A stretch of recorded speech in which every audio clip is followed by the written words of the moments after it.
வணக்கம் நண்பர்களே. நமது வீடியோ நிறைய நாளைக்கு பிறகு தகவலை கலெக்ட் பண்ணி இப்போ நம்ம செஞ்சுருக்கோம். வணக்கம் நண்பர்களே. நம்ம சேனலை இதுவரை சப்ஸ்கிரைப் பண்ணாதவங்க கண்டிப்பாக சப்ஸ்கிரைப் பண்ணிக்கிடுங்க. மீண்டும் மீண்டும் நல்ல தகவல்களை நம்ம வழங்கிக்கிட்டே இருப்போம்.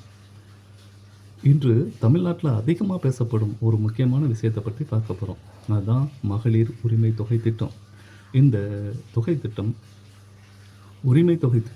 தமிழக அரசின் இந்த திட்டத்தின் மூலம் தகுதியான பெண்களுக்கு மாதந்தோறும் ரூபாய் 1000 வழங்கப்பட்டு வருகிறது. இந்த 1000 திராவிட முன்னேற்றக் கழக ஆட்சியில் வழங்கப்பட்டது. இது பெண்களுக்கு ரொம்ப சந்தோஷத்தை வழங்கியிருந்துச்சு. கடைசி நேரத்தில் கூட ஒவ்வொரு மகளிருக்கும் உரிமை தொகை பெறுவதற்காக ரூபாய் 5000 இந்த அரசு மக்களுக்கு வழங்கியது. இந்த திட்டம் தொடங்கப்பட்டதிலிருந்து லட்சக்கணக்கான பெண்கள் நேரடியாக பயனடைந்து வருகின்றனர். இந்த ரூபாய் 1000 தொகை பல குடும்பங்களுக்கு சிறிய தொகையாக தோன்றலாம். ஆனால் அன்றாட செலவுகள், மளிகை பொருட்கள் வாங்குவது, குழந்தைகளின் கல்வி செலவுகள் மற்றும் மருத்துவ தேவைகளுக்கு இந்த தொகை பெரிய உதவியாக இருந்துக்கிட்டே இருக்குது. குறிப்பாக குடும்பத்திற்காக நாள் முழுவதும் உழைக்கும் தாய்மார்கள் இந்த தொகை அவர்களின் பங்களிப்பை அங்கீகரிக்கும் ஒரு உரிமை தொகையாக பார்க்கப்படுகிறது.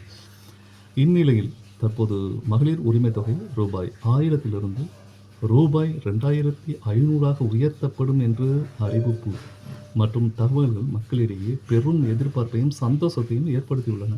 இந்த உயர்வு நடைமுறைக்கு வந்தால் பெண்களுக்கு மாதந்தோறும் கூடுதலாக ரூபாய் 1500 சேர்த்து 2500 கிடைக்கும். அப்படி ரூபாய் 2500 வழங்கப்பட்டால் என்ன நன்மை? முதலாவதாக பணவீக்கம் அதிகரித்துள்ள இந்த காலகட்டத்தில் குடும்பங்களின் பொருளாதார சுமை குறையும். இரண்டாவதாக பெண்கள் தங்கள் குழந்தைகளின் கல்வி மற்றும் மருத்துவ செலவுகளுக்கு அதிகமாக செலவு செய்ய முடியும். மூன்றாவதாக சிறு சேமிப்புகளை உருவாக்கி குடும்பத்தின் எதிர்கால பாதுகாப்பை உறுதிப்படுத்த முடியும். அதே நேரத்தில் இந்த திட்டம் பெண்களின் தன்னம்பிக்கையை உயர்த்துவதிலும் முக்கிய பங்கு வகிக்கிறது.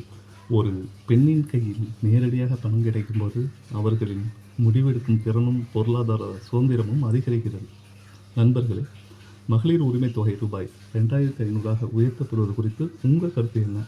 இந்த திட்டம் பெண்களின் வாழ்க்கையை மேலும் மேம்படுத்துமா?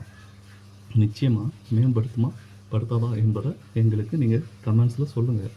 உங்களுடைய கருத்துக்களை கமெண்டில் பதிவு செய்யுங்கள். இந்த வீடியோ பயனுள்ளதாக இருந்தால் லைக் செய்யுங்க, நண்பர்களுடன் ஷேர் செய்யுங்க. இது போன்ற தகவலுக்கு நமது சேனலை சப்ஸ்கிரைப் செய்ய மறக்காதீர்கள். நன்றி. மீண்டும் ஒரு பயனுள்ள தகவலுடன் சந்திப்போம். நம்ம தற்போதைய சிஎம் மாண்புமிகு ஜோசப் விஜய் அவர்கள் மகளிர் உரிமை தொகையை தேர்தல் வாக்குறுதியில் ரூபாய் 2500 மாற்றித் தருவதாக கூறியிருந்தார்கள். அது நடக்குமா? பார்ப்போம்.